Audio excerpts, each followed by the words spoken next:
My 19-year-old daughter has been recently taking cucumbers out of the refrigerator and into her bedroom, and then returning them to the fridge later on. And the oddest thing is that they are all wrinkled and squished after they are returned. I asked her once what she was doing, and she said that she was going to eat it and then decided she didn't want it anymore, and when I asked why it was squished, she said she didn't know.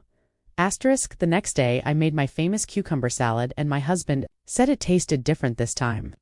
Personally, I thought it tasted like chemicals or lotion or something, but I didn't think my daughter did anything more than maybe squeezing it. I'm not sure what's going on, but has this ever happened to anyone else? I don't know how to address this any further, but I may start keeping the cucumbers in my car since it's cold out. Before we get into the sweet part, let me know where you're watching from in the comments. If you're watching us for the first time, hit that subscribe button and turn on the notification so you never miss any new story. So, something strange has been happening in our house lately. And if you're a parent of a teen, you know how weird things can get. But this was a new one. It all started on a regular Tuesday. I had just returned from the local farmer's market with a colorful spread of produce, vine tomatoes, firm bell peppers, and a small batch of long, perfectly green cucumbers. I usually grab a few extras since I make cucumber salad twice a week. It's a staple around here. No one in the house ever complained. In fact, my husband often says it's one of the few salads he genuinely enjoys. So when I went into the fridge the next morning to grab ingredients for my smoothie and noticed one of the cucumbers missing, I didn't think much of it. Maybe my daughter had grabbed one for a snack. She's 19, independent, and has been trying new health trends every other week. Last month it was sea moss. This week, maybe cucumbers.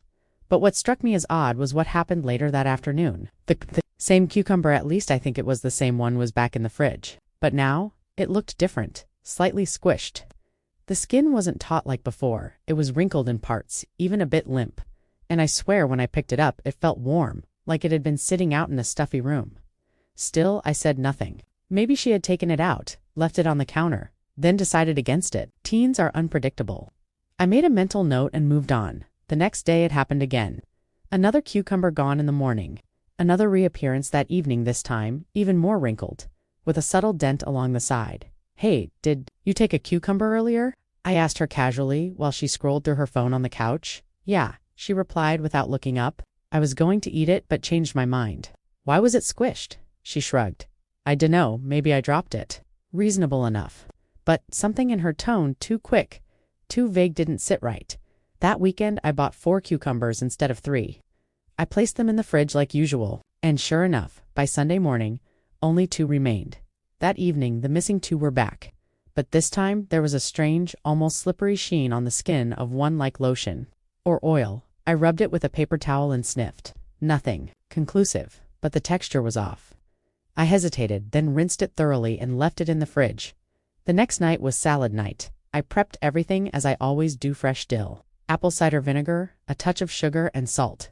I used 1 cucumber from the untouched stash and one of the returned ones. Dinner was served. My husband took a few bites, then paused. Did you change something? No. Why? I asked. He squinted. It tastes different. Like perfume or lotion, our son ever. The clowns snorted. Maybe it's Grandma's cucumber night. Cream. Everyone laughed except my daughter, who kept her eyes fixed on her plate. That night, I lay in bed wide awake, staring at the ceiling. What was going on? I wasn't angry. I was unsettled. The pattern was too clear to ignore. And now that someone else had noticed the change in taste, I couldn't chalk it up to imagination. The cucumbers weren't just vanishing, they were being used, somehow, and then returned. And while I didn't want to jump to conclusions, I couldn't deny the growing discomfort in my chest, so I started observing. I began noting the time of day the cucumbers disappeared. It was always mid-morning, sometime between 9 and 10:30 a.m., when the house was quiet and everyone was busy. And by evening, they were back. One day, I decided to stay home and keep quiet. I pretended to be out running errands. I even left my keys by the door and moved the car down the block. From the hallway, I listened. Just before 10, I heard her come. Into the kitchen, the fridge opened. Then the drawer. Silence. A few seconds later, the fridge closed. Light footsteps back to her room. I didn't say a word, just waited. By late afternoon, the cucumber had returned. Same place, same condition, wilted, dented, and vaguely greasy. That night, I cleaned it again, but this time I didn't use it. Instead, I sat at the table long after everyone went to bed, staring at it, holding it in my hands, turning it slowly under the kitchen light. And that's when it hit me. I didn't want to believe it. But a quiet voice in the back of my mind whispered something I wasn't ready to hear. Could she be using the cucumbers too? No, that was ridiculous. She was 18, yes, but still surely not. Not with produce. But then again, what other explanation made sense? My stomach turned. My heart ached.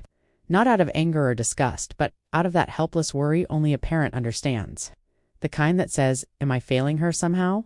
Did she not feel safe enough to ask questions, to talk to me? The next day, I didn't buy any cucumbers, she noticed. Hey, didn't we need more salad stuff? She asked casually. We're trying something different, I said. She nodded too quickly, and so, with the fridge empty and the questions multiplying, I knew what had to come next. It was time for a real conversation. One that I had avoided for too long. But first, I had to find the right words, and the courage to say them. The next morning came with a heavy silence, and a mild ache in my chest that I couldn't shake. The kitchen looked innocent, like nothing was wrong, but I'd already made up my mind. I wasn't buying any more cucumbers until I talked to her. No more pretending this was just a fridge mystery. No more pushing down the growing knot in my stomach. I made eggs, toast, coffee, skipped the salad. My daughter barely looked at me over the rim of her mug. No greens today, she asked. Just mixing things up, I replied, watching her for any flicker of recognition, a shift in posture, even a smirk. But she gave me nothing. I spent most of the morning pacing the living room while pretending to dust. I kept replaying the last few days. The cucumbers, the lotion scent, her odd silence, the return of the produce in a condition no one could explain. It wasn't just awkward anymore, it was worrying. By noon, I opened my laptop and typed out a dozen versions of how to talk to your daughter about sexual health. The results ranged from helpful to horrifying. Every article said the same thing. Be calm, be open, don't shame her. But none of them covered vegetables. I closed the laptop and stared at the wall. What if I was wrong? What if it was something else entirely? Some weird internet trend or TikTok challenge? Some prank she was pulling on us for laughs? I'd seen teens do dumber things for views, but that voice in the back of my head kept repeating, "You're not wrong," at 3 p.m. I decided to clean her room, not snoop, just clean. At least, that's what I told myself. Maybe I was looking for reassurance. Maybe I needed to confirm that this was all in my head. I knocked twice. No answer. She was out with friends, probably at the mall. I walked in, took a breath, and started folding laundry. Dusting her desk, fluffing her pillows, everything seemed normal. To normal? Then I spotted it. A crumpled towel under her bed. I pulled it out, and the unmistakable scent of cucumber lotion hit me. Like a slapdot, there was no cucumber, but the smell alone was enough to make me stop breathing for a second. My hands trembled. No, this wasn't a prank. This wasn't a joke. This was real, and as much as I wanted to crawl into a hole and pretend I'd never suspected anything, I knew I couldn't. I had to talk to her. That evening, after dinner, I waited for the moment. My husband was on a call, my son buried in his gaming headset. It was just the two of us clearing the table. Can we talk? I asked, steadying my voice. She looked up at me, her expression unreadable. About what? About the cucumbers. She blinked once, twice. What about them? I know you've been taking them, and I know they're not the same when they come back. She put down the plate she was holding. There was a long silence. Just the hum of the fridge and the tap dripping softly in the background. I'm not mad, I said quickly. And I'm not here to embarrass you. I want to understand. Her eyes dropped to the counter. Her fingers started picking at a crumb near the edge. It's not like I was doing anything bad, she muttered. I just didn't know how else to figure things out. I nodded. My chest loosened just a bit. She wasn't denying it. She wasn't running. She was scared, but she was listening. I get that. I really do. And I'm not angry with you. But there are safer, healthier ways to explore. And this could be dangerous. Not just physically, but emotionally too. She nodded, eyes still down. I didn't mean for anyone to find out, she whispered. I didn't even think. It was a big deal. I wasn't, I was just curious. I heard someone talk about it online. I thought maybe it was normal. My heart cracked a little. Oh, honey, I said softly. Just because someone online says it's normal doesn't mean it's good for you, and you never have to do something that confuses you or makes you feel ashamed. She finally looked at me. Her eyes were glassy, but she wasn't crying. So I'm not in trouble. No, I said. You're growing up. You're learning. It's messy. It's awkward, but it's also okay. I just want us to talk about it. That's all. She gave a tiny nod. I'll throw them out, she said. I reached across the counter and touched her hand. We'll figure it out together. And if you have questions, any kind of questions, I want to be the one you come to. No judgment ever. That night I didn't sleep much, but the weight in my chest had shifted. It wasn't gone, but it was lighter. Parenting isn't about having the perfect kid. It's about being the kind of adult they can turn to when they're stumbling through the worst, weirdest, most confusing moments of their lives, don't? And sometimes those moments come wrapped in waxy green skin. The morning after our conversation was quieter than usual. Not uncomfortable, just still. Like we both needed a moment to breathe in the space we had created. A strange sense of relief settled over the house, soft but present, like the air after a summer thunderstorm. There had been a downpour, but now we were stepping carefully through the puddles. Not quite sure what came next. She came down to breakfast with her headphones in, hair tied in a messy bun, oversized hoodie covering half her face. I made toast, poured orange juice, and tried not to hover. "You okay?" I asked, as lightly as I could. She gave a small nod, not quite meeting my eyes. "Yeah, just tired." We didn't talk about cucumbers or towels or lotion. We didn't need to. That conversation had happened, and something about it, despite the awkwardness, had worked. We'd looked at the thing we weren't supposed to talk about and lived through it. Later that day, I left a book on her bed. It was something I'd picked up a year ago, but never had the courage to hand her. Girlhood. Honest answers for every awkward question. The pages were colorful, the tone friendly, not condescending. It talked about consent, curiosity, identity, safety. It even had a section, thankfully, on internet myths and misinformation. I left a sticky note on the cover. "If you have more questions, I'm always here." No lecture, no judgment. Just the door left open. That evening, I checked her room again, not to snoop, but to put away her clean laundry. The book was on her desk, page corner folded, highlighter nearby. She hadn't said anything, but I didn't need her to. The next few days felt normal, whatever normal meant now. There were still eye rolls when I reminded her to take out the trash, still long showers, still empty cereal boxes left on the counter. But there was also a shift, something subtle. When I asked how her day was, she gave more than one-word answers. When I asked if she wanted to join me for a quick grocery run, she didn't groan. We stood in the produce aisle side by side. I picked up a cucumber, turned it in my hand. She glanced at it and smirked. "You're not seriously buying those?" "Again, are you?" I laughed. "For salad. Strictly salad." She chuckled and reached for the cherry tomatoes. It was a small moment, but in parenting, sometimes small is everything. Over the next week, I gently brought up topics I had long pushed to the side. We talked about boundaries, about feeling safe, about how to tell what's real on the internet and what's just attention, bait. We talked about bodies, hers, mine, all the different shapes and paths and emotions tied to them. She listened. Sometimes she squirmed or blushed, but she listened. And I realized something. The weird, cringy moment with the cucumbers had opened a door I had been too nervous to knock on before, and she had let me in. One night, as I was turning off the lights downstairs, she came into the kitchen holding her phone. "Mom," she said, "can I ask you something?"